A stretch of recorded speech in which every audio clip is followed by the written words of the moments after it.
tuliona kwa habari ya nini maana ya uwepo wa Mungu. Tukasema kwamba kuna maana kama 5 za uwepo wa Mungu. Uwepo wa Mungu ni nini? Jambo la kwanza nikamwambia kwamba uwepo wa Mungu ni utendaji wa waziwazi wa Mungu kwenye maisha nani? Ya mtu. Ndio jambo la kwanza, nini maana ya uwepo wa Mungu. Jambo la pili, uwepo wa Mungu ni utendaji wa waziwazi wa mkono wa Mungu unaompa mtu matokeo kuliko uwezo wake. Tunapo kitabu cha Wafalme wa kwanza 18:44 hadi 46. Kwa hiyo uwepo wa Mungu ni utendaji wa waziwazi wa mkono wa Mungu unaompa matokeo kuliko uwezo wake. Jambo la tatu kusema kwamba uwepo wa Mungu pia ni Mungu kuwa pamoja na mtu kiasi cha kumfanya achukie dhambi, apende haki, alafu amche nani? Mungu. Kwa hiyo uwepo wa Mungu ukiwa na mtu, huyo mtu ataanza kuwa na tabia au kuwa na mwenendo wa kumcha Mungu wakati wote. Jambo la 4 nikakwambia kwamba uwepo wa Mungu ni utendaji wa waziwazi wa Mungu unaopelekea watu wajue kwamba kila ukiwepo wewe kuna jambo jema linaweza kuwatokea. Kwa hiyo mtu ambaye amebeba uwepo wa Mungu, wote atakao kuwepo, lazima kuna jambo jema litatokea watu sababu ya uwepo wa Mungu kuwepo mahali pale. Kwa jambo la mwisho, uwepo wa Mungu ni nini? Uwepo wa Mungu ni Roho Mtakatifu kuwa pamoja na mtu. Roho Mtakatifu kuwa pamoja na mtu. Nikakwambia kwamba kuna faida mbalimbali za uwepo wa Mungu kama vile kukupa kibali, ustawi au maongezeko na vitu vingine vizuri ambavyo tujifunza. Hilo somo lipo, kwa hiyo kama mtu ambaye hakuwepo wiki iliyopita ataniambia niweze kumtumia sehemu ya kwanza ya somo hili. Sasa leo tuna kuendelea sehemu ya pili. Na kabla sijaendelea, ningependa nikupe utangulizi ufuatao. Unafahamu ya kwamba moja ya kitu muhimu sana kwenye maisha ya mtu aliyeokoka ni uwepo wa Mungu. Yaani maana halisi ya kuokoka kwetu, maana halisi ya sisi kuendelea kumfuata Mungu ni pale ambapo tumeubeba uwepo wa nani? Wa Mungu. Kwa hiyo ukitaka kuona mtu ambaye ataweza kuwa na matokeo ya Ukristo wake, matokeo ya kumfuata Mungu, ni pale ambapo amembeba huyo Mungu, pale ambapo ana uwepo wa Mungu ambao anatembea nao. Na uwepo wa Mungu nikwambia siku ile, kama nakumbuka kwamba uwepo wa Mungu upo kwenye maeneo makuu mangapi? 3. Nakumbuka vizuri. Sema eneo la kwanza kabisa ni uwepo wa Mungu ambao upo kila wapi? Kila mahali. Kokote kule ambapo tukuwepo, Mungu yupo. Uwepo nyumbani, uwepo kanisani, hata baa. Sema wewe Mungu wapi? Yupo. Jambo la kwanza. Jambo la pili, kuna uwepo wa Mungu ambao ni Mungu pamoja nasi. Pale ambapo tutakuwa tuko watu wawili au watatu, Mungu anakuwa pamoja nasi. Hiyo ni jambo la pili. Lakini pia hata hapa kwenye kusanyiko hili hapa kuna uwepo wa Mungu mahali hapa. Hiyo ni level ya pili ya uwepo wa Mungu. Kwa hivyo tuna uwepo wa Mungu, ni uwepo wa Mungu ambao umejifunua. Ile Mungu pamoja nasi si tu kwenye wewe na mtu, ila pia ndani mwako Mungu yuko pamoja na wewe. Sawa? Kwa hiyo level ya kwanza, Mungu yupo kila mahali. Level ya pili, Mungu yupo na mtu. Hii akiwa nikwambia kwamba Mungu yupo kila mahali, ila sio kila mtu ambaye ana Mungu. Mungu yupo na wewe. Afu level ya tatu sasa ni Mungu anaanza kujidhihirisha kwa uwepo wake kuwepo na wewe. Mungu huwa anatamani sana kujidhihirisha anapokuwa ndani ya mtu. Kwa maana tunasema kwamba macho ya Bwana huzunguka ulimwenguni mote akitaka kujionyesha kwamba yeye ni nani? Mwenye nguvu. Hapo tuna macho ya Bwana huzunguka ulimwenguni kote. Hebu tusome hilo andiko. Nyakati wa pili 16. Ninakuonyesha kitu fulani kizuri pale. 9. Nyakati wa pili 16:9. Twende pale mara moja. Nikupe kitu fulani kizuri cha utangulizi wetu hapa. Anasema kwa maana macho ya Bwana hukimbia duniani mote ili ajionyeshe mwenye nguvu kwa ajili ya hao waliokamilika moyo kuelekea kwake. Haya, tuishie hapo. Naomba turudie kwa pamoja. Nyakati wa pili 16:9. Naomba tusome kwa sauti. Anasemaje? 1, 2, 3. Anasemaje? Kwa maana macho ya Bwana hukimbia duniani mote ili ajionyeshe mwenye nguvu kwa ajili ya hao waliokamilika moyo kuelekea kwake. Ishia hapo. Rudia kwa sauti. 1, 2, 3. Anasemaje? Kwa maana macho ya Bwana hukimbia duniani mote ili ajionyeshe mwenye nguvu kwa ajili ya hao waliokamilika moyo kuelekea kwake. Sasa angalia, hivi macho huwa yanakuwa hapo wapi? Macho yako yapo wapi? Kwenye uso. Si sawa? Si sawa? Macho yapo wapi? Kwenye uso. Maana yake kwamba uso wa Mungu huwa unakimbia kimbia duniani mote ili ajionyeshe. Kwa hiyo uwepo wa Mungu huwa unatembea duniani kote. Utafuta mtu ambaye anatamani uwepo wa Mungu uingie kwake, afu kupitia huo uwepo wa Mungu ujionyeshe, udhihirike kwa watu. Sawa? Sasa leo tunataka kujifunza kwa habari ya ingawa uwepo wa Mungu upo duniani kote. Uwepo wa Mungu upo ndani ya waliookoka ambao wamempata Mungu. Mungu yupo ndani ya watu. Lakini kwa nini bado uwepo wa Mungu haujidhihirishi? Bado hatuoni matokeo ya uwepo wa Mungu kuwepo ndani ya watu. Kila mahali ambapo unakuta kuna mtu aliyeokoka, maana yake yule mtu amembeba Mungu. Yaani amembeba Mungu. Unajua Mungu anakaa ndani yetu. Anasema sisi hapa tunakaa ndani yake, na yeye anakaa wapi? Ndani yetu. Kwa cha kwanza kabisa ulipookoka, Mungu alipata nyumba, alipata sehemu, akahamia ndani mwako. Sasa huyu Mungu ambaye yuko ndani mwako, kwa nini ingawa Mungu yuko ndani mwako, ingawa Mungu yuko ndani ya Kristo, ila bado kuna wengi ambao hawajaudhihirisha huo uwepo wa Mungu? Ni vikwazo vipi ambavyo vinasababisha mtu asiudhihirishe uwepo wa Mungu? Kwa hiyo tunasoma kwamba vikwazo vya uwepo wa Mungu kudhihirika kwenye maisha ya mtu. Vikwazo vya uwepo wa Mungu kudhihirika kwenye maisha ya mtu. Kama Mungu yupo ndani ya mtu na huyo Mungu wetu ambaye tunamwabudu anatamani kuonekana, kudhihirika, ni vikwazo vipi ambavyo vinafanya Mungu asidhihirike, asionekane kwenye maisha yetu? Kwenye biashara ambayo mtu anafanya, hakuna biashara ambayo anafanya Mungu hajaonekana kwenye biashara yake.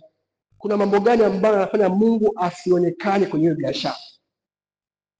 Hapa tufahamu kwamba inaudhihirisha sana pale ambapo tunasema tuna Mungu alafu Mungu haonekani. Tunadai kwamba tuna Mungu alafu bado hatujaona matokeo ya kuwa na Mungu. Yusufu alipokuwa na Bwana, Bwana alimstawisha. Je, wewe kweli Mungu amekustawisha kwa ambacho unakifanya? Kama ni biashara yako, umeuona uwepo wa Mungu ambao umekustawisha? Kama ni kupata kibali, je, umeuona uwepo wa Mungu ukikupatia kibali kwenye maisha yako binafsi? Sasa kwa nini tumekuwa na watu ambao tunasema Mungu yupo, Mungu anaishi ndani mwetu, tunatembea kwenye uwepo wa Mungu, lakini bado hatuoni matokeo ya huo uwepo wa Mungu? Kuna baadhi ya vitu ambavyo vinafanya watu tusiuone uwepo wa Mungu ukileta matokeo fulani, ukijidhihirisha au ukileta mazao fulani. Yesu alipokuwa akitembea kwenye dunia, popote ambapo alikuwepo, kitabu cha Matendo sura ya 10 mstari wa 38. Bwana Yesu huduma yake nzima imekuwa summarized kwenye ile andiko moja. Alisema Mtume Petro. Matendo sura ya 10 mstari wa 38. Matendo 10:38. Anasemaje? Anasema kwamba habari za Yesu wa Nazareth, jinsi Mungu alivyomtia mafuta kwa Roho Mtakatifu na kwa nini? Na kwa nguvu, naye akaenda huko na huko akitenda mema, akiponya wote walioonewa na ibilisi. Alafu pale mwisho anasema hivi, kwa maana Mungu alikuwa pamoja naye. Kwa yote ambayo Yesu aliyafanya kwenye huduma yake ni kwa sababu ya Mungu kuwa pamoja naye. Huduma ya Yesu inaweza kuleta matokeo, anaweza kuwa mwokozi wa ulimwengu wake. Kwa sababu gani? Mungu alikuwa pamoja naye. Sasa wewe kama mtu uliokoka, Mungu kuwa pamoja na wewe, je, watu wanaona kwamba kweli Mungu yuko na wewe? Je, watu wanashuhudia kabisa kwamba kweli Mungu yuko pamoja na mtu fulani? Kama ni mke umeolewa na mume wako, je, mume wako anaona kabisa kama kweli Mungu yuko pamoja na mke wangu? Kama ni wanafunzi ambao wanasoma darasa moja, je, ifika mahali Mungu anasema kwamba kweli Mungu yuko pamoja na wewe? Nisikia habari ya mtumishi mmoja Mungu anaitwa Charles Finney. Alikuwa ni mtumishi wa Mungu ambaye alibeba uwepo wa Mungu kiasi kwamba alikuwa akiufikia mji. Hapa kwa mfano, akaja hapa Gongo la Mboto. Kwa muda wote ambao huyo mtumishi wa Mungu atakuwa Gongo la Mboto, kwanza kabisa baa zote, sijui maklabu yanafungwa. Yaani hajaenda kuambia wafunge klabu au baa, ila yeye kwa yeye tu kuwepo Gongo la Mboto, yaani baa zote, klabu zote zinafungwa kwa muda wote ambao yuko mahali hapo. Na kwa hiyo zinafungwa sababu wateja hawaendi, wanafungua kweli, hamna naenda baa. Ni ule uwepo wa Mungu ambao alikuwa ameubeba. Yaani kuna uwepo wa Mungu ambao kaubeba, ambao ukikaa mahali hata bila kumshuhudia mtu anasema hivi wewe umeokoka, hebu nipatie ulicho nacho wewe. Nilicho nacho nisifanyaje? Nikupacho. Nilisikia mtumishi mmoja anaitwa Dr. Paul Ngeche anasema kwamba alikuwa ameenda kwenye hoteli, sawa? Kaenda tu hotelini pale, yule ambaye anampokea anamwandikisha, akamwambia hivi. Alipomuona akamwambia hivi, samahani kaka. Akamwita baba, samahani baba, naomba hicho ulicho nacho. Kwani ameambia kitu anaweza wasaidia. Kwani umeambia kitu kuhusu mimi hapa? Akamwambia hapana. Ila akataka akamwambia naomba ulicho nacho. Akamwambia mimi nilicho nacho nina Yesu, nimejazwa Roho Mtakatifu. Kwa hiyo cha kwanza kabisa ili upate nilicho nacho lazima uokoke. Akamuuza sala ya toba. Yaani hata hajaanza kuhubiri. Vile tu amemuona, akamwangalia, akasema hivi naomba ulicho nacho. Sasa huo ndio uwepo wa Mungu unapodhihirika kwa mtu. Maana kwamba hata tukiwa mahali ambapo tunakaa, tunaishi, tunatembea, uwepo wa Mungu unadhihirika kupitia sisi. Kwenye familia zetu uwepo wa Mungu unaonekana kupitia sisi. Amen. Amen. Sasa ni vizuizi vipi ambavyo vinafanya uwepo wa Mungu usionekane? Ni mambo gani yanasababisha uwepo wa Mungu usionekane kwenye maisha ya mtu? Kwa nini uwepo wa Mungu haudhihiriki kwa Wakristo wengi? Kwa nini hawana matokeo na uthibitisho wa faida za uwepo wa Mungu kuwepo maishani mwao?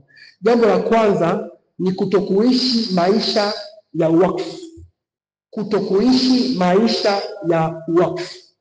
Wakristo wengi hawaishi maisha ya wakfu au maisha ya utakaso. Kutokuishi maisha ya wakfu au maisha ya utakaso. Not living a consecrated life. Not living a consecrated life. Tuna watu wengi ambao wameokoka lakini bado hawajaanza kuishi maisha yao 100% kwa Mungu. Hawajaanza kumpatia Mungu kila kicho cha kwao. Kwa hiyo kuna baadhi ya vitu ambavyo wamevishikilia wao.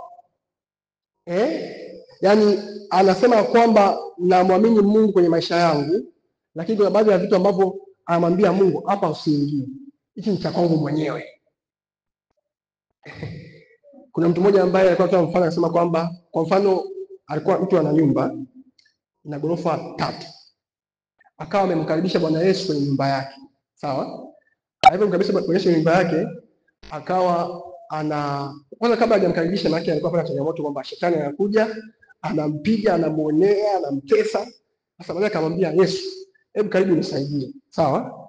Akamwambia Yesu, akampatia ghorofa ya juu. Sina ghorofa ngapi? 3. Akamwambia ghorofa wapi? Ya juu. Yesu kweli akaja, ile ghorofa ya juu ikawa ni salama kabisa. Ile ghorofa zilizobaki bado shetani akaendelea kumtesa yule mtu. Akamwambia Bwana Yesu, mbona nikupa ghorofa hii ya juu? Lakini mbona bado shetani anaendelea kunitesa? Akamwambia hivi, usinipe tu ghorofa ya juu, bali nipe nyumba nzima. Kwa jamaa kaamua kumpatia nyumba nzima. Alipompatia nyumba nzima, kweli Bwana Yesu akawa anamsaidia nyumba nzima hayakuwa salama. Ila akitoka nje ya nyumba kwenye geti, bado kuna mlango hajampatia Yesu funguo ya nyumba nzima. Yaani yeye ndani, akiwa ndani yuko salama. Akitoka tu nje, bado anapigwa tena. Akamwambia nipatie hadi funguo ya geti. Alipompa funguo ya geti, ndipo ambapo akaanza kupokea uhuru mbali ya shetani. Maana ni kwamba kuna watu ambao wamempa Yesu chumba kimoja. Kuna watu ambao wamempa Yesu sebule. Kwa hiyo Yesu kwao anaishia sebuleni, haendi chumbani kwao.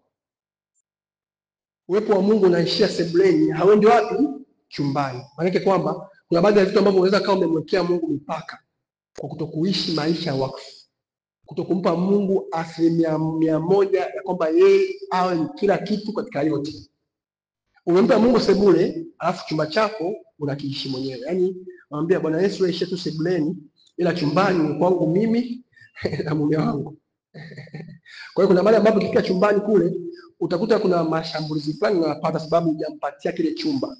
Kuna mwingine amempa Bwana Yesu Jumapili tu, ila Jumatatu hadi Jumamosi yuko busy na mambo yake. Yaani hata kusikia habari za Mungu hataki kusikia. Biblia yake hafungui, kuomba haombi. Ila Jumapili kwa kanisani anaomba kweli kweli.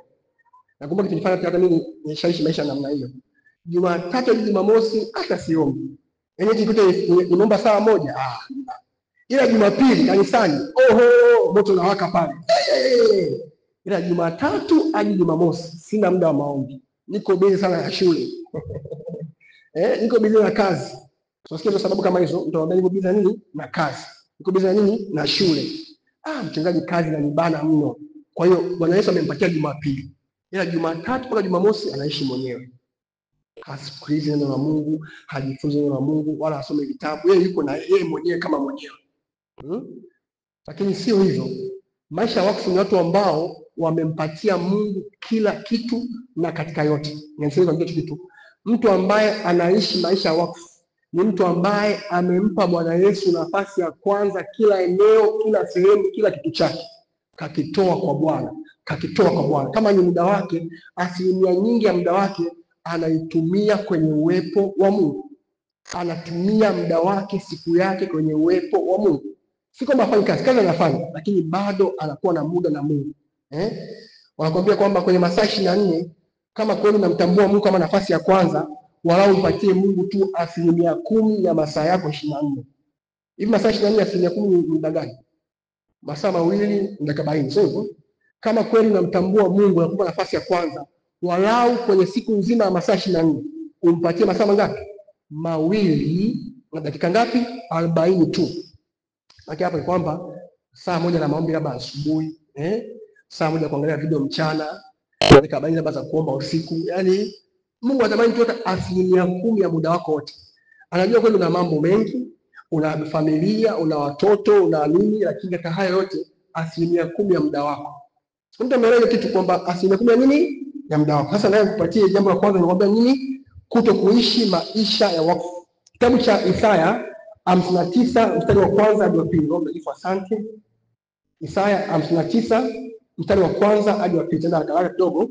Asema kwamba tazama, mkono wa Bwana haukupunguka. Isaya 59 mstari wa kwanza hadi wa pili. Naomba tuje pale tusome kwa pamoja ili wewe mwenyewe uone na usikie na ujifunze. Haya, asemaje hapo?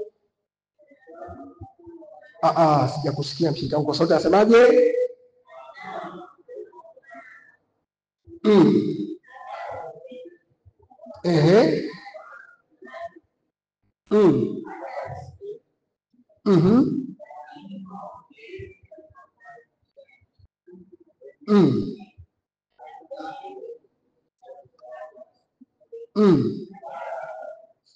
Na dhambi zenu zimeuficha uso wake au uwepo wake msiuone.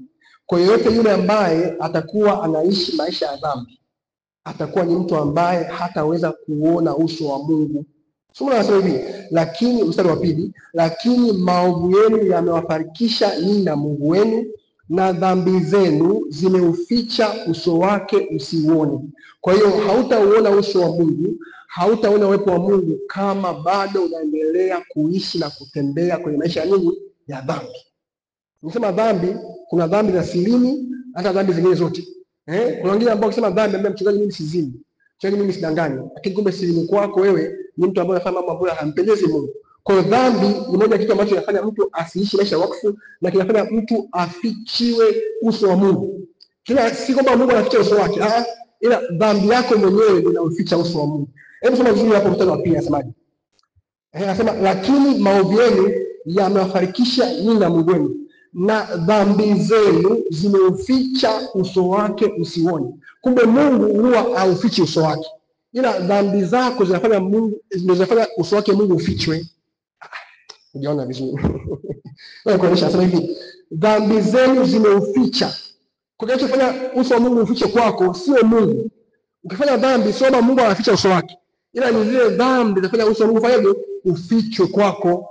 Dhambi zenu zimeuficha uso wake msiuone, hata hataki kusikia.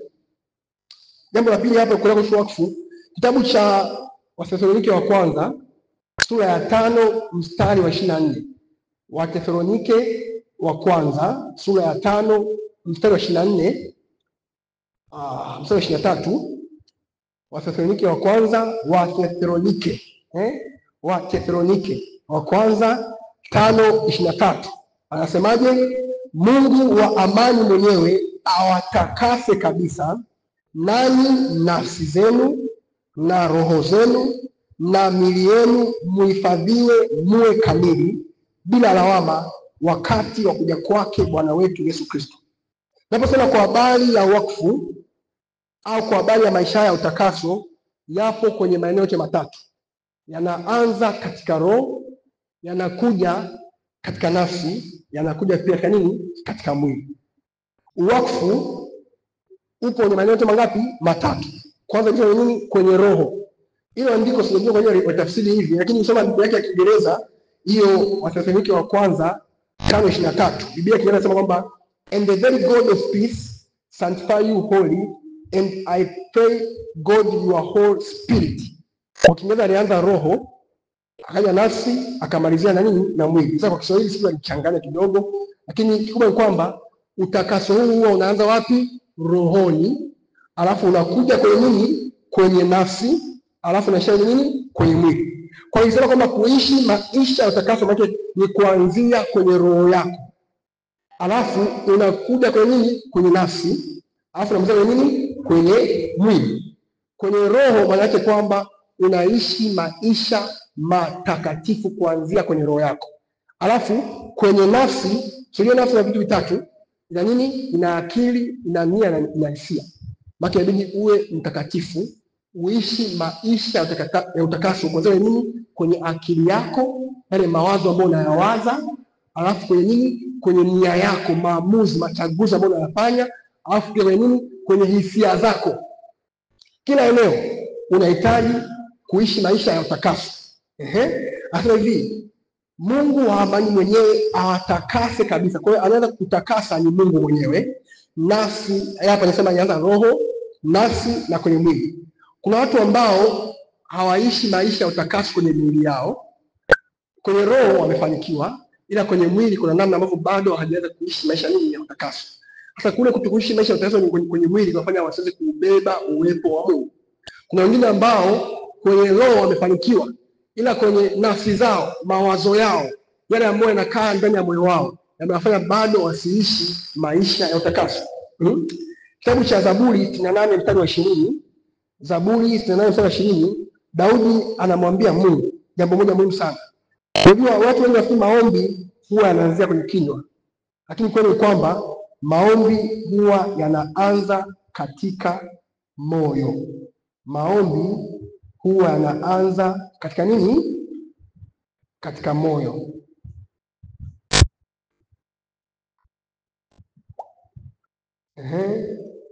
Zaburi 66, Zaburi 66:18, Zaburi 66:18. Naomba tusome pamoja hapo, anasemaje? Nasoma mtu mmoja jamani. Zaburi 66:18. Kanisa lazima tusome 1, 2, tunasemaje? Hiyo sauti yako haitoshi. Msomo wa sura anasemaje?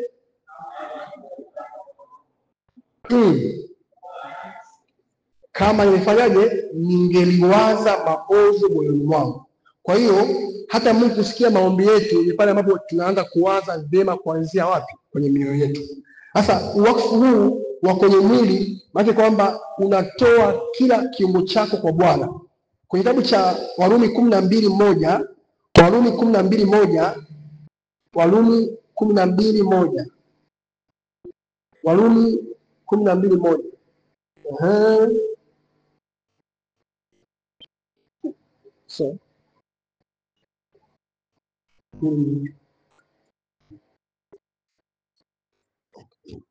Warumi 12 ngapi? 1. Anasemaje? Basi ndugu zangu na wasii kwa huruma zake Mungu, itoeni roho zenu.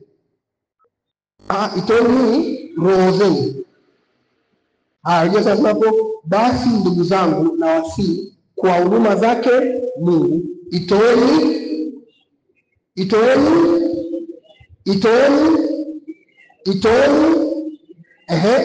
iwe dhabihu iliyo hai, takatifu, ya kumpendeza Mungu, ndiyo ibada yenu yenye maana. Mstari wa 2, wala msifuatishe namna ya dunia hii, bali mgeuzwe kwa kufanya upya nia zenu, mpate kujua hakika mapenzi ya Mungu yaliyo mema, ya kumpendeza na nini na ukamilifu. Kwa jambo la kwanza kabisa hapa ni kwamba mtu unapaswa kuutoa mwili wako kuwa dhabihu ili uweze kuishi maisha ya wakfu. Ili uweze kuishi maisha ya utakaso, toa mwili wako kuwa dhabihu. Toa mwili wako kuwa dhabihu. Na nikisema kutoa mwili wako, unatoa kila kitu kwenye mwili wako. Viungo vyako, mikono yako, macho yako, masikio yako, yote unayatoa kuwa nini? Kuwa dhabihu. Wakati mmoja kama nimesoma kwa habari ya mtu mmoja anaitwa John G. Gillick, akawa amesema maombi yake 8 aliyekuwa anaomba Mungu kwa habari ya utakaso. The 8 prayers of consecration za mtu mmoja anaitwa John G. Gillick. Sasa nataka nisomee principles zake hizo 8 za wakfu.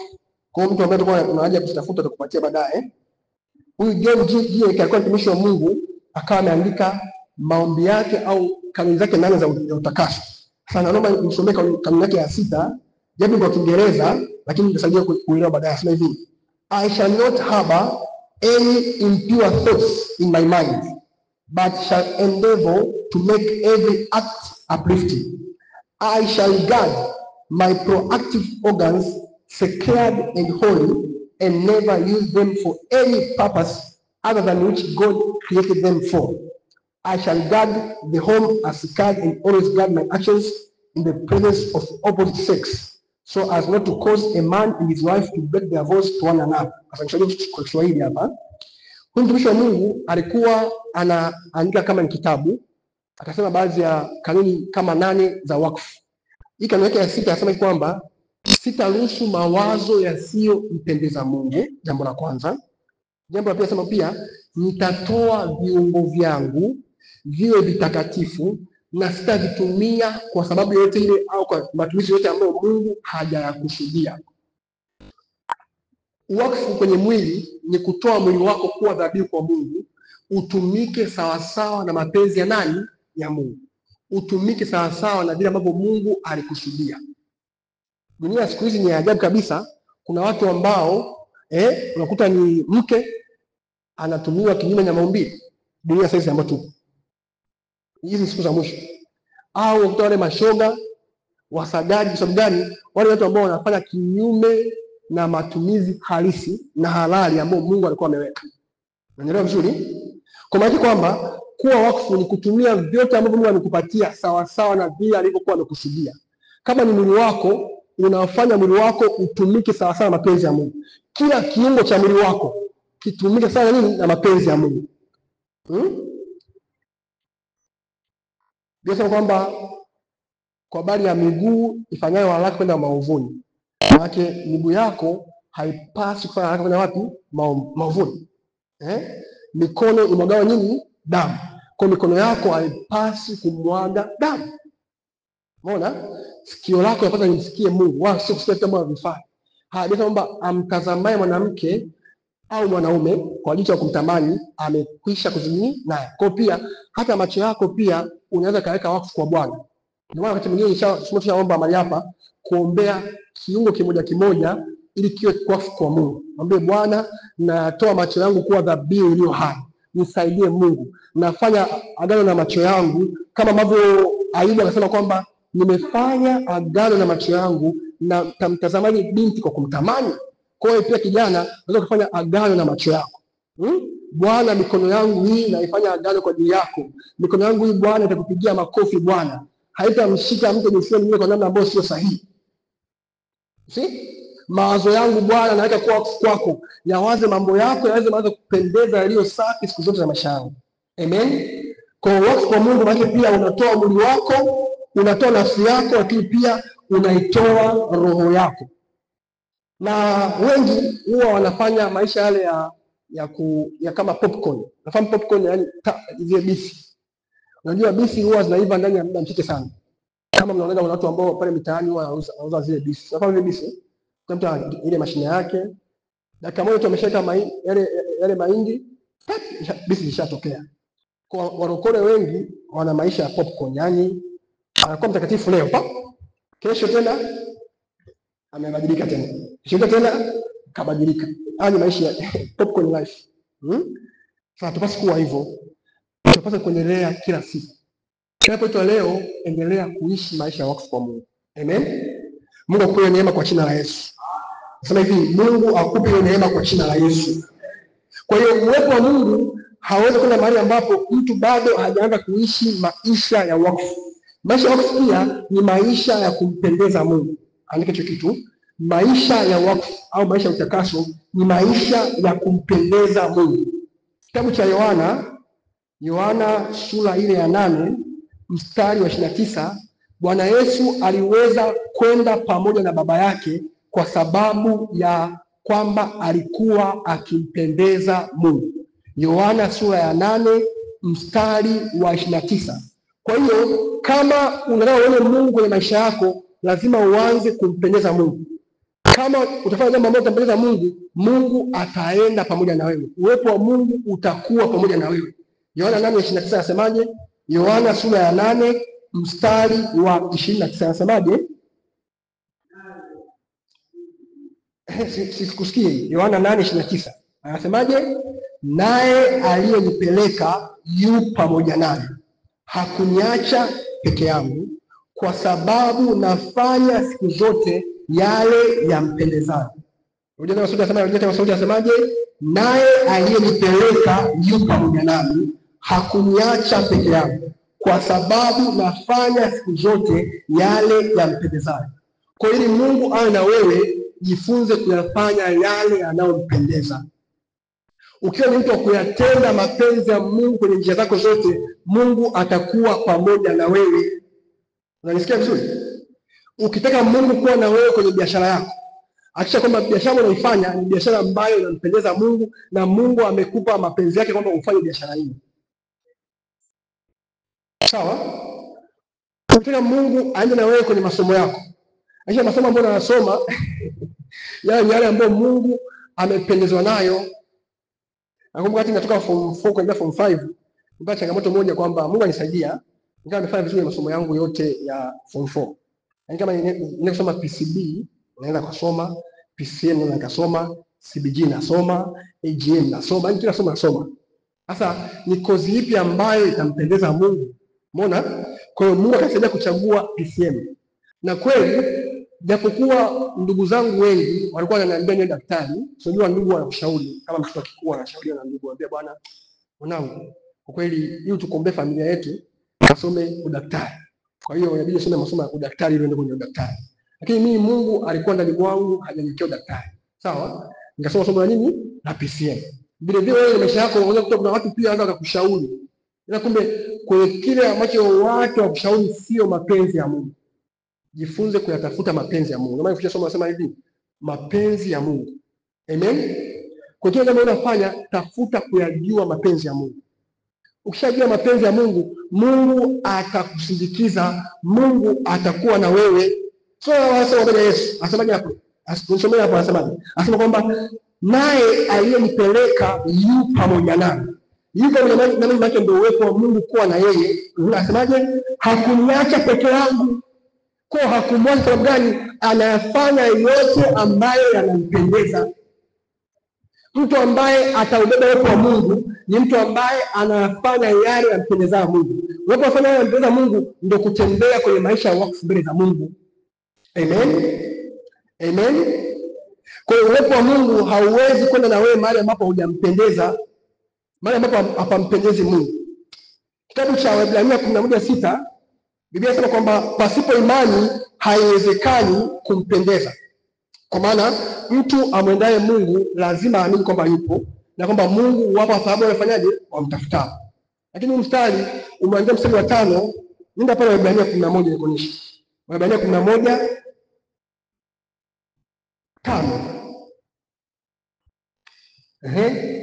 Naomba nisome mstari wa 5.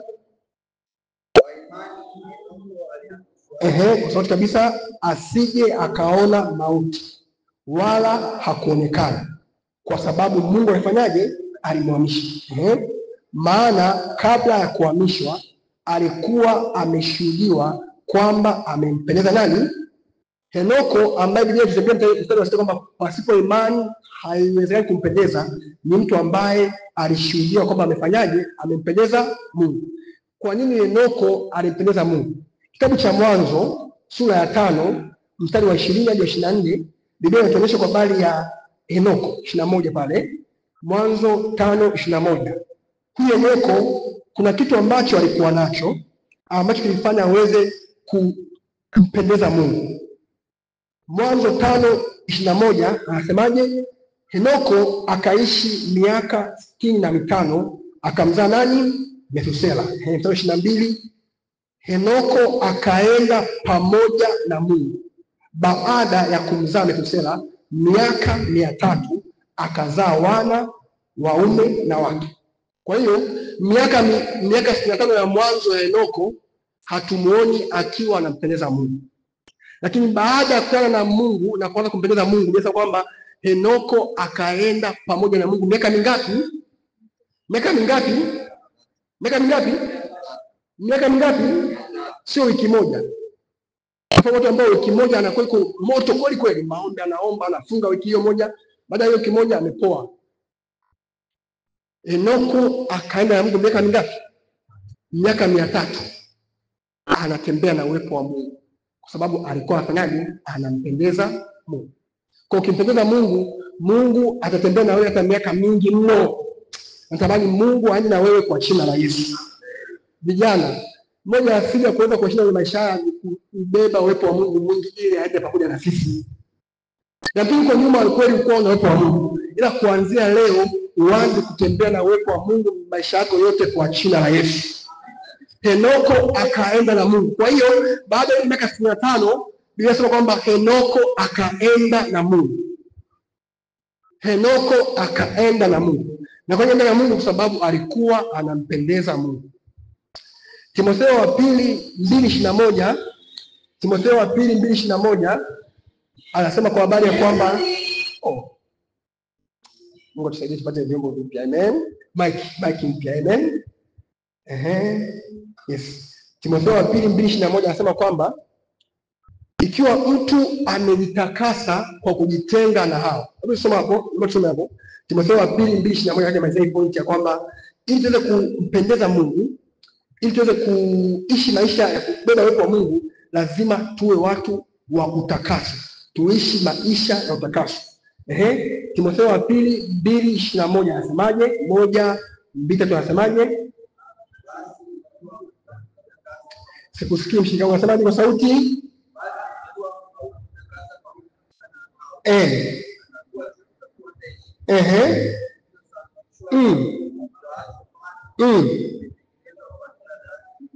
Basi ikiwa mtu amefanyaje? Amefanyaje jamani? Amejitakasa. Kwa hiyo utakaso ni jambo binafsi, sio la watu wote, sio la kusanyiko la mtu. Basi ikiwa mtu amejitakasa, cha kwanza utakaso ni jambo nini? Binafsi. Alafu kwa kujitenga na hao. Kumbe kuna wakati mwingine baadhi ya watu wanaweza kufanya wewe hapo usitembee na uwepo wa nani? Wa Mungu. Unapaswa kujitenga nao. Baadhi ya marafiki wanaweza kufanya wewe hapo usitembee na uwepo wa Mungu. Unapaswa kujitenga nao. Basi ikiwa mtu amejitakasa kwa kujitenga na nini? Na hao. Baadhi ya watu, baadhi ya vitu wanafanya wewe hapo usitembee na uwepo wa nini? Wa Mungu. Jitenge navyo. Kila mmoja mahali hapa unaelewa. Unajua maisha yako vizuri.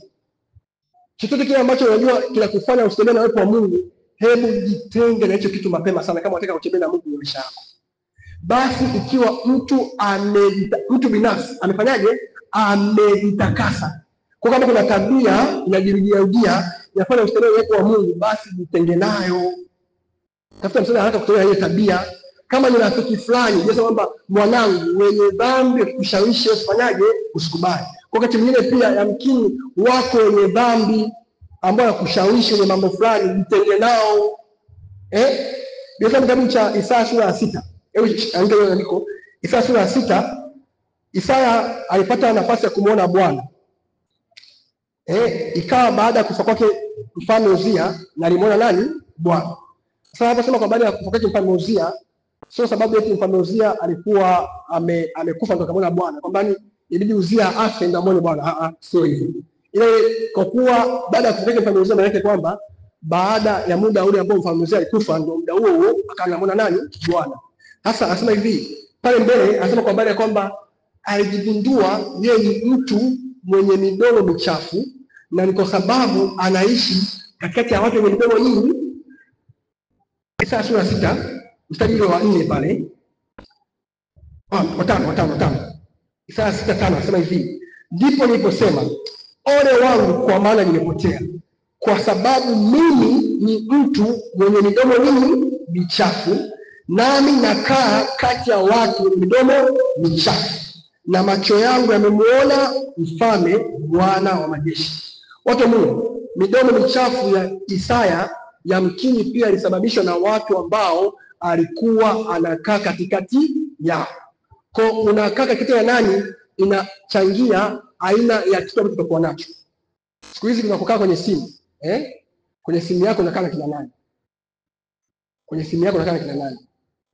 Kuna wengine ambao hawakai na watu wenye tabia mbaya, ila kwenye simu anakaa na movie mbaya, anakaa na picha mbaya, anakaa na video chafu. Hao pia ni watu siku hizi, sawa? Watu wengine wanapokuta ni mtu fulani ambaye huwa anakuja kukupigisha story fulani ambazo hazimpendezi Mungu. Au ni tufanya ambao ukikaa nao tu stories zenu hazimpendezi Mungu. Na paswa ujitenge na hawa watu. Ni wewe mwenyewe. Basi ikiwa mtu amejitenga, kwa hiyo una nguvu ya kujitenga. Amen. Kwa tujitenge na watu ambao wanafanya sisi hapa tusiutunze uwepo wa Mungu. Haya, niendelee kidogo. Yoshua sura ya 7, wakati mwingine kuna baadhi ya vita zinatokea au kuna baadhi ya kufeli kwa sababu hatujaishi maisha ya wakfu.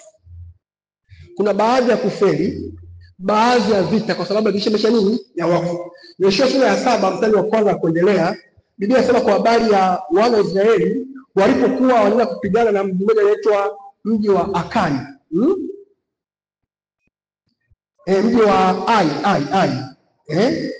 Walipoenda kushindana na ule mji wa Ai, kama kawaida yao walituma wapelelezi waende wakasurvey ule mji. Wakaenda wakasurvey vizuri, kumwambia Yoshua, ule mji una watu wachache sana, twende tukauteke mara. Hapa watu 2000, watu 3000 tu wanatosha. Sasa amepeka watu 2000, 3000, lakini akashangaa wakapigwa.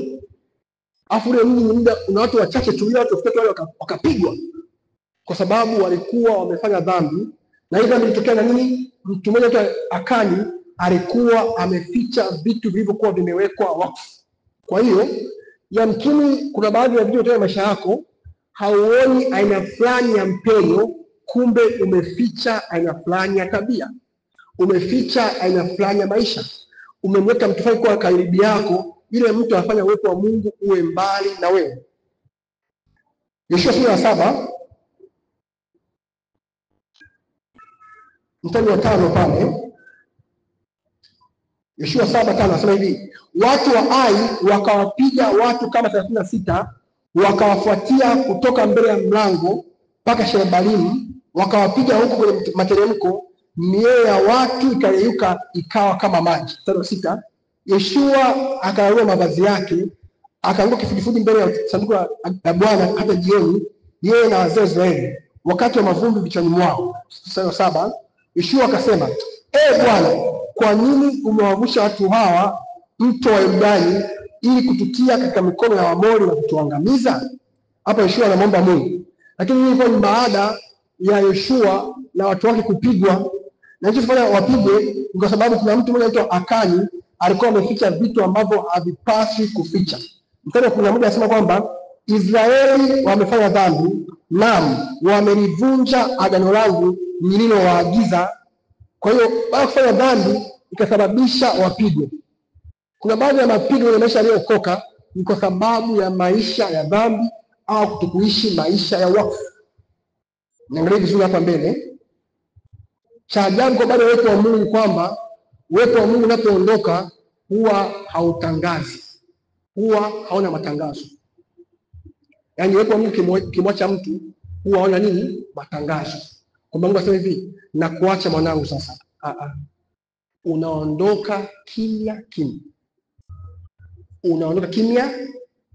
Samsoni ni mfano mzuri wa mtu ambaye uwepo wa Mungu ulimwacha, alafu hakujua kwamba uwepo wa Mungu umefanyaje, umemwacha. Kwa maisha ya dhambi ambayo unataka kuishi, maisha ya kumpendeza Mungu, yanafanya Mungu akuache. Alafu akikuacha unajui bado ni kama kawaida yangu, ni kama mazoea, ni desturi. Kwa watu ambao wameshamzoea Mungu, alafu hajui kwamba Mungu ameshawaacha zamani mno. Amen. Kwa hiyo Mungu atusaidie sana. Amen. Tuweze kuutunza uwepo wa Mungu siku zote. Samsoni aliachwa na Mungu, alafu hakujua kwamba Mungu amemwacha. Akamwambia nitatoka tena. Hebu tusome pale Waamuzi 16:5. Waamuzi 16:20. Pale mbele tu kidogo, Waamuzi 16:20. Samsoni aliachwa na uwepo wa Mungu, halafu hakujua. Hebu soma pale, naomba kila mtu afike pale afisome kwa sauti. Waamuzi sura 16, baada ya Yoshua pale mbele ya Waamuzi. Soma pale sana. Anasemaje? Waamuzi 16:20. Anasemaje? Sijakusikia. Anasemaje?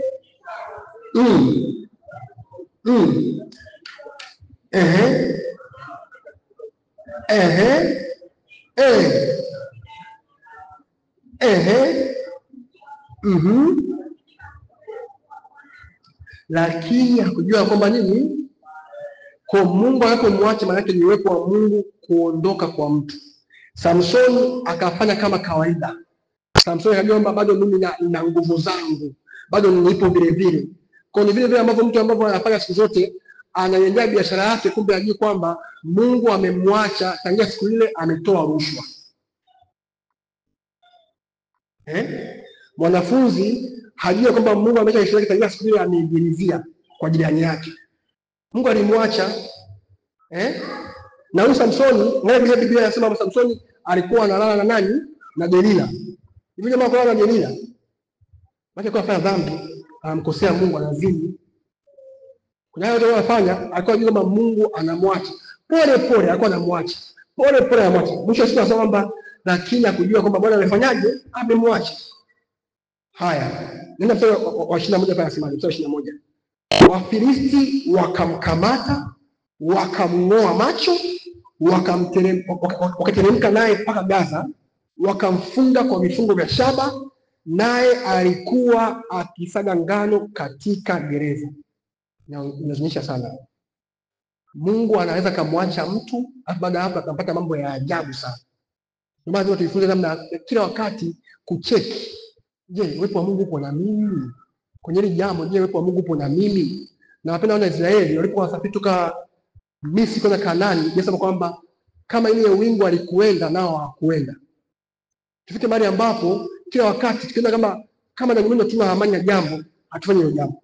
Sababu ukiwa na amani maana ni uwepo wa Mungu mahali hapo.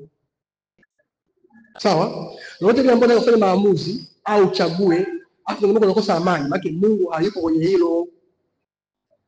Na wote ambao wanafanya maamuzi, alafu unakosa furaha, maana Mungu hayupo kwenye hilo. Nisikie vizuri. Moja ya dalili au ya vithibitisho kwamba uwepo wa Mungu upo na wewe ni pale ambapo una amani, pale ambapo una furaha. Kama unafanya maamuzi ya jambo fulani, afu ndani mwako unasikia uzito, unasikia kosa amani, maana yake Mungu hayupo kwenye hilo jambo, usiliendee. Unaelewa vizuri?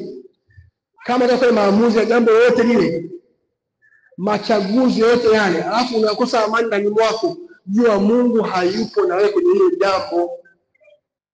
Sasa hapo wapi wafanya biashara ambao wanaendea biashara zao, kumbe yeye jamaa anafanya biashara, kumbe Mungu hayupo na yeye. Hana amani ya moyo, lakini anajilazimisha, anakaza, anajilazimisha. Sio watu ambao wanajilazimishaga yaani mtu hana amani, afu baada anafanyaje? Kujilazimisha. Sio sawa mtu wa Mungu. Kuna baadhi ya safari ambazo mtu anataka usafiri, kweli umezoea kwamba kila siku inabidi uende kazini kwa njia fulani. Sawa? Siku hiyo ghafla unajisikia ndani mwako, leo baada ya kupanda daladala, leo ifanye bodaboda. Au ile daladala kabisa inakuja mbele yako, unasikia ndani mwako unisikie amani kuipanda ile daladala. Hebu ile amani ya moyo ifuate mtu wa Mungu. Wewe unajua kwamba ukipanda daladala unajua moyo unatokea kule mbele. Moja ya namna ambavyo Mungu huwa anatuongoza ni kwa amani ndani ya mioyo yetu. Kwa hiyo uwepo wa Mungu kana wewe, Mungu huwa anaachilia amani.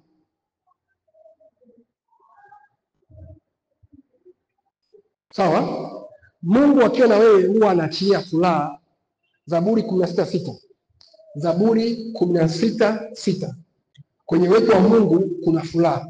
Zaburi 16:6. Hadi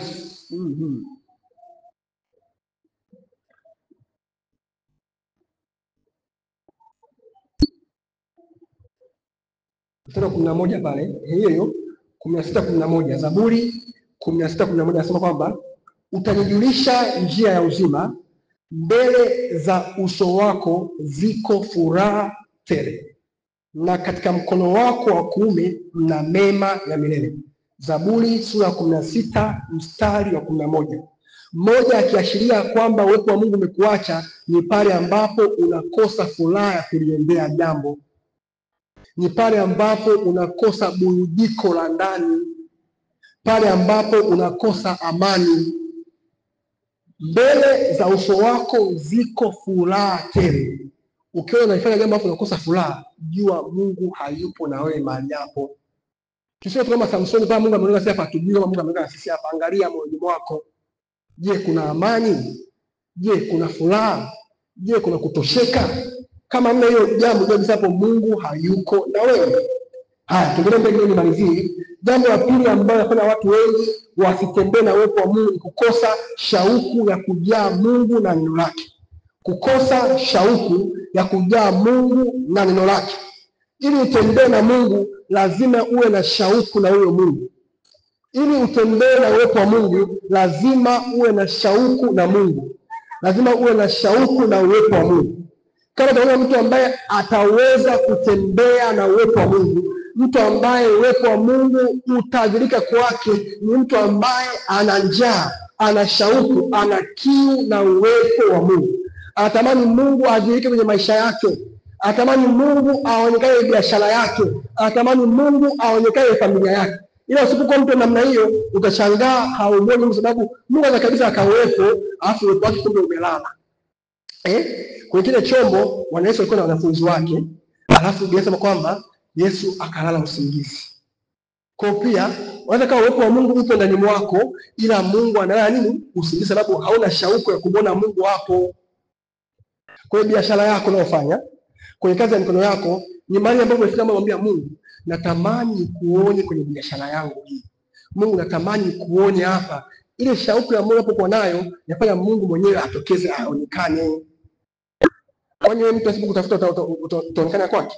Sasa mtu unajua kabisa anatamani, ile hana shauku, ana ile hamu ya ndani kwamba Bwana, natamani uonekane. Mungu, Lord, I need you, natamani uwepo wako uonekane. Kisha huko inafanya mtu aende mbele za Mungu, aanze kuwa mtu kuomba Mungu aonekane mahali fulani. Shauku andika hivi, shauku kwa ndani ya mtu inafanya mtu awe na maombi na kutafuta uwepo wa Mungu. Shauku huleta mtu mahali pa maombi pa kutafuta uwepo wa Mungu kwenye eneo fulani, kwenye jambo fulani, kwenye maamuzi fulani. Shauku ya Mungu hufanya uwepo wa mtu aende kwenye maombi ili autake uwepo wa Mungu. Shauku humfanya mtu aende kwenye maombi amtake Mungu. Kwa hiyo unapokuwa mtu mwenye shauku ndani mwako, mwenye kiu, mwenye njaa, hiyo njaa itakupeleka mahali pa maombi. Watu wengine hawaombi uwepo wa Mungu sababu gani? Hawana njaa ndani mwao. Yeye anakuombea kwamba unaposikia somo hili, Bwana aingize njaa yake ndani mwako kwa jina la Yesu. Nasema hivi, Bwana aongeze kiu ndani mwako kwa jina la Yesu. Watu ambao tuna kiu na uwepo wa Mungu. Hivi kati ya njaa na kiu kipi ni hatari? Kiu. Ndio akikosa maji, yaani anafanya chochote kile apate maji. Ndio akala ameshiba, ila kama ana kiu atatafuta maji kwa namna yote ile. Vile vile maisha yako, tafuta kumwambia Bwana, nipe kiu ya uwepo wako, nipe kiu ya kuwa na wewe. Ndio maombi ya kina Daudi sasa hivi, nafsi yangu ya kuonea kiu, mwili wangu wa kuonea shauku. Zaburi 42. Natamani Mungu hapo mahali hapa awainue watu ambao watakuwa na njaa na kiu ya uwepo wa Mungu.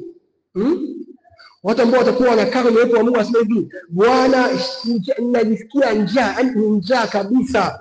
Yaani Biblia inasema kwa habari ya njaa, inamaanisha ni njaa. Zaburi 42 mstari wa kwanza. Kama ayala aionavyo shauku mito ya maji, vivyo hivyo nafsi yangu inakuonea shauku, Mungu. Mstari wa pili. Nafsi yangu inamuonea kiu Mungu, Mungu aliye hai. Lini nitakapokuja nionekane mbele za Mungu? Maana yake hii ni kiu kabisa. Anasema nafsi yangu inamuonea kiu Mungu. Nasikia kiu ya Mungu. Kama vile mtu akasikia kiu ya maji, pia akasikia kiu ya Mungu.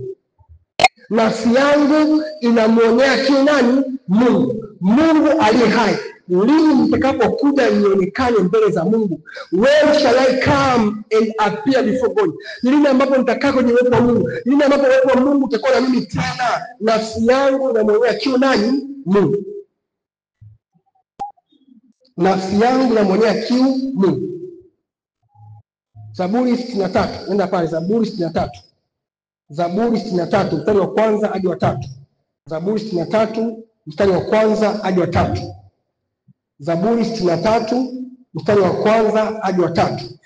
Mungu, Mungu wangu, nitakutafuta mapema, nafsi yangu inakuonea kiu, mwili wangu wa kuonea shauku, katika nchi kame na uchovu isiyo na maji. Mstari wa pili.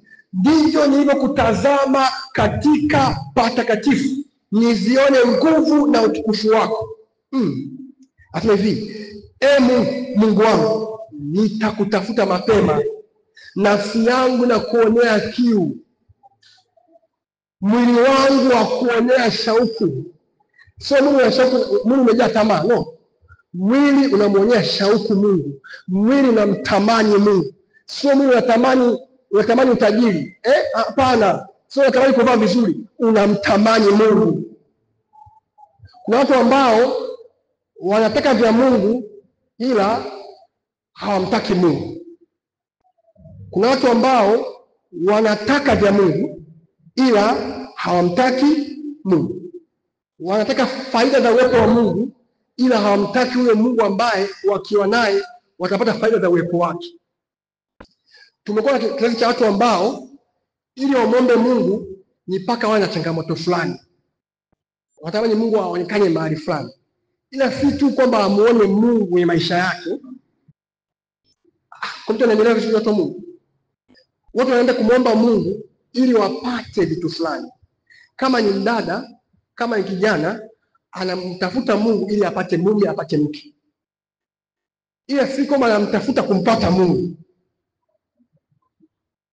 Nafsi yangu inakuonea kiu, mwili wangu wa kuonea shauku. Maana yake anatamani ampate Mungu, sio kupata vya Mungu. Kwa watu ambao waoja kanisani, wanajua kwamba nikienda kanisani nitakuwa nalala vizuri, sitakaba usiku, sitakuwa na kumwaumwa, kwa maana anaenda kanisani. Ila hataki kumpata huyu Mungu ambaye akiwa naye ugonjwa hawezi kuwa na huyu tena. Akiwa na Mungu, haya mengine yote ya Mungu anakuja automatically. Mtakeni Bwana na nguvu zake, utafuteni uso wake siku.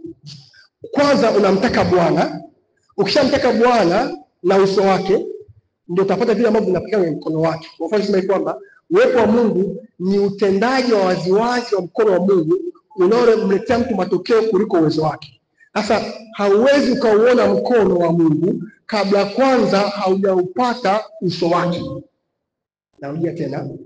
Mkono wa Mungu ambao huo unawapatia watu mema. Mkono wa Mungu ambao huo unawapatia watu mahitaji yao. Kabla hujapata huo mkono wa Mungu, cha kwanza ni kutafuta uso wa Mungu. Sasa tukianza watu ambao watu wanaenda kanisani ili wapone. Wakishapona wanaendelea maisha yao ya dhambi. Kama vile Mungu ni mganga wa kienyeji. Sio mganga wa kienyeji, njoo tu na hela zako, utapona, nenda na maisha yako. Mungu hayuko hivyo. Kwa watu ambao wanaenda kanisani ili wapone tu. Unaweza kweli ukata kanisani ili upone, ila ukishapona ndio kwamba kuna zaidi ya uponyaji, kuna kutafuta uso wa Mungu, kuwa na huyu Mungu mzima mzima. Amen. Nikamani mtu mmoja wa Mungu mahali hapa ambaye atokee, ambaye anatafuta Mungu wala sio mkono wake tu, kwa jina la Yesu. Unajua unafundisha habari ya uwepo wa Mungu na haja zake. Kwa mtu anasema Bwana, naomba nipatie kibali. Sawa? Lakini kama kuomba kibali hichi, hebu tukue na shauku na njaa na huyu Mungu. Amen. Yohana 14:21. Twende pale. Yohana 14:21. Yohana 14:21 nasemaje? Yohana 14:21. Nisaidie kufika pale. Yohana 14:21 tumalizie. Yohana 14:21. Nasemaje? Moja, mtu anasemaje?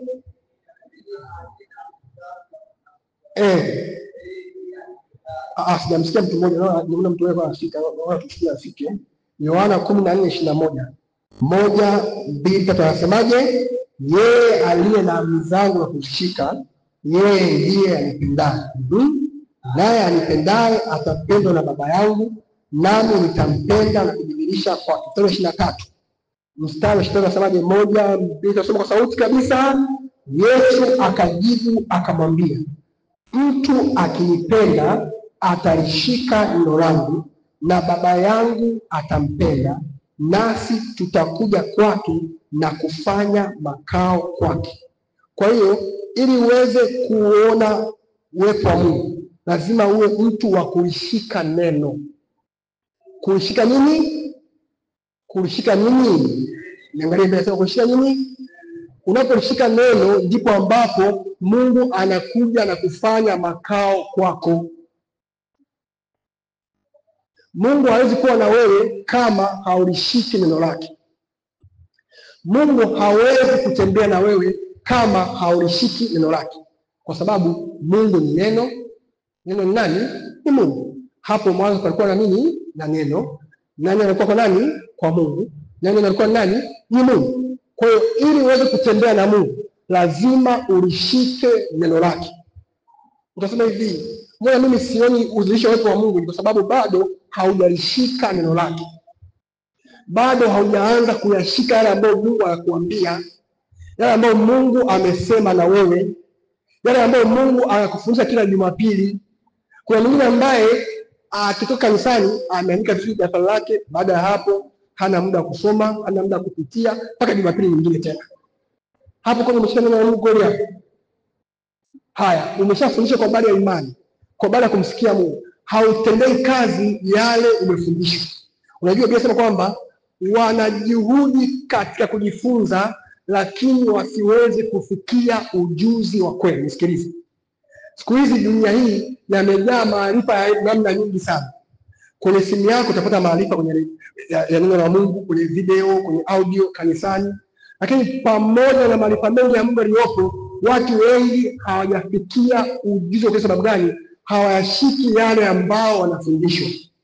Nikwambie kweli, yale ambayo Mungu amekufundisha tangia mwaka huu uanze mwezi wa kwanza, ungeashika, kuna hatua nyingi ambazo ungezipiga na si kubaki kwenye daftari lako kama notes. Nami wewe sitaki mshirika ambaye Jumapili tu afanye kumuona mchungaji wake hapa mbele, wow, mchungaji somo leo umenibariki sana. Hapana. Hatoshi kusema nikubariki. Je, unashika haya ambayo unafundishwa?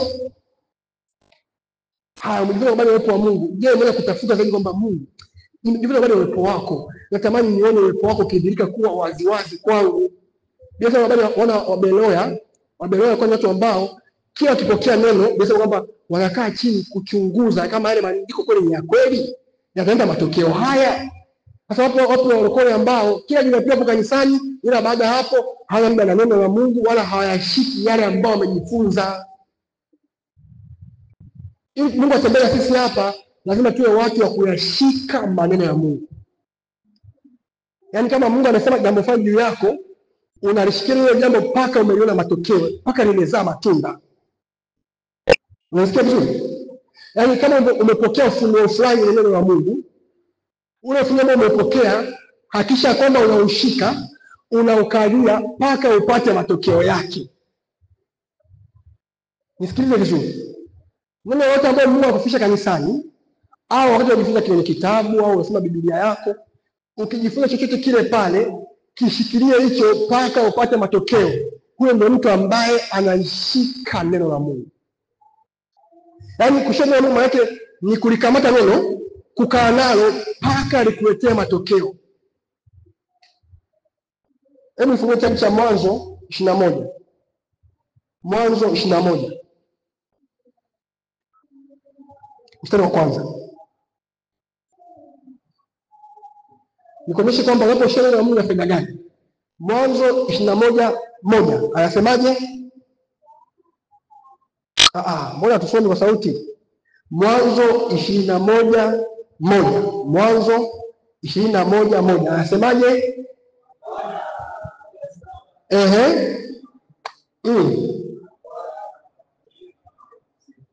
Kwa sauti anasemaje? Bwana akamjia Sara kama alivyofanyaje? Kumbe unapolishika neno Bwana atakujia. Unaangalia vizuri hapo hivi. Bwana akamjia Sara kama alivyofanyaje? Alivyonena. Kwa je, Mungu amesemaje juu ya uchumi wako? Unaposhika neno habari ya uchumi wako, Bwana ataujia uchumi wako kwa jina la Yesu. Kwa habari ya uponyaji, Mungu amesema atakuponya, atakuondolea magonjwa. Ukishika habari ya uponyaji wako, Bwana atakujia kwenye uponyaji wako. Mtu ambaye anashika neno la Mungu, utaamua kwa namna ambavyo anaanza kuyatendea kazi yale ambayo anasikia muda huo. Wala asubiri miaka ijayo. Kama amepokea neno kwa habari kitu fulani, hapo kisikia pale pale anaanza kukitendea kazi. Kama Mungu amefanya habari ya uwepo wake, anaanza kuutunza uwepo wa Mungu, anaanza kuutafuta na kuuchochea uwepo wa Mungu maisha yake. Amen. Bwana akamjia Sara kama alivyofanyaje jamani? Alivyonena. Kwa yote ile ambayo Mungu amesema na wewe ukilishika, Mungu atakujia kwenye hilo. Haya, ndio anasema hivi, na Bwana akamfanyia kama alivyosema. Kumbe si tu kwamba Bwana atakujia, lakini pia Mungu atakufanyia kama alivyosema. Kama kuna neno ambalo linanena mbele yako, alafu ukapata neno la Mungu bali ile jambo, unaposhika neno la Mungu, Bwana atakujia, alafu atakufanyia kama alivyosema. Mungu ni mwaminifu sana. Amen. Amen. Haya, naomba nimalizie kidogo. Jambo lingine la msingi sana kwa habari ya hilo jambo, na kwamba kwenye shauku ya Mungu, tupate watu ambao ni watumishi wa Mungu, watamani Mungu aonekane kwenye utumishi wao. Hiyo ni shauku. Shauku kufanya uwe mtu ambaye unatamani Mungu aonekane kwa watoto wako. Shauku kufanya kuwa mtu ambaye unatamani Mungu aonekane kwenye kazi yako. Unatamani Mungu aonekane kwenye biashara yako. Unatamani Mungu adhihirike kwenye kila ambacho unakifanya. Kama ni muombaji, usishikishe kuwa muombaji tu, bali uwe muombaji ambaye Mungu anadhihirika kwenye maombi yako. Kama ni muombaji, uwe ni muombaji ambao kizazi chako kinamwabudu Mungu wako. Kama ni mtu ambaye umeweka kwenye kusudi la baba akiongozi, kwenye ile uongozi ambao umepewa, tamani Mungu na shauku yako kwamba Mungu adhihirike kwenye uongozi wako au kwenye chochote kile ambacho Mungu amekupatia. Na kuanzia leo hii pokea hiyo shauku kwa jina la Yesu Kristo. Sasa hivi pokea hiyo shauku kwa jina la Yesu Kristo. Jambo la mwisho ambalo linafanya watu wengi na kuwazuia wasimwone Mungu ni kumhuzunisha Roho Mtakatifu. Watu wa Mungu, ukimhuzunisha Roho Mtakatifu, na Roho Mtakatifu ndio malaika wa uwepo wa Mungu. Kwa unapomhuzunisha, maana yake hauwezi tena ukatembea na Mungu. Mtu anayeishi maisha ya kumhuzunisha Roho Mtakatifu hawezi akatembea na Mungu, hawezi akautunza uwepo wa Mungu.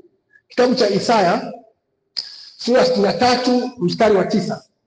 Isaya 63:9. Isaya 63:9. Anasemaje? Isaya 63:9 anasemaje?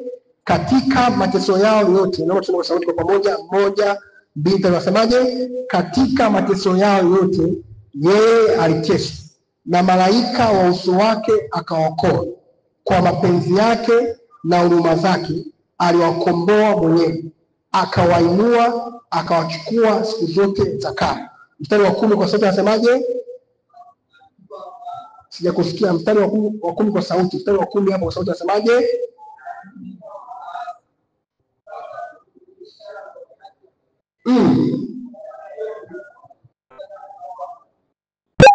Mbona kinachofanya Mungu akugeukie au uso wa Mungu uoneke kwako ni pale ambapo unamhuzunisha Roho Mtakatifu. Nikisema kumhuzunisha Roho Mtakatifu, maana yake cha kwanza unakuwa sio mtii kwa maelekezo yake. Kitabu cha Ebrania 3:7-9, Ebrania 3:7-9, Biblia inasema kwamba hata tutakaposema leo hii wa Bwana, msifanye mioyo yenu kuwa migumu. Kuna watu ambao Roho Mtakatifu huwa anawasemesha, lakini huwa mioyo yao ni migumu. Anawasemesha kwa njia ya mawazo, anawasemesha kwa njia ya sauti ya ndani, anawasemesha hata kwa sauti kabisa ya waziwazi, lakini kwa kutokumtii Roho Mtakatifu kwa njia hiyo wanakuwa wanamhuzunisha. Hivyo Roho Mtakatifu anakuwa hatembei nao, anakuwa haendi nao. Maana nyingine ya kumhuzunisha Roho Mtakatifu yake ni kuchukulia poa uwepo wake. Kumhuzunisha Roho Mtakatifu unachukulia poa uwepo wake, haumtambui, haumshirikishi mambo yako, haumuongeleshi, hausemi naye. Hapo unakuwa unamhuzunisha. Unakuta mtu ambaye anaweza kaanza siku yake mpaka kamaliza hajaongea kabisa na Mungu. Ana changamoto anakutana nayo, anaivamia yeye mwenyewe, wala hamshirikishi Roho Mtakatifu. Biblia kitabu cha Matendo inasema wale kwamba Roho wa Yesu hakuwapa ruhusa.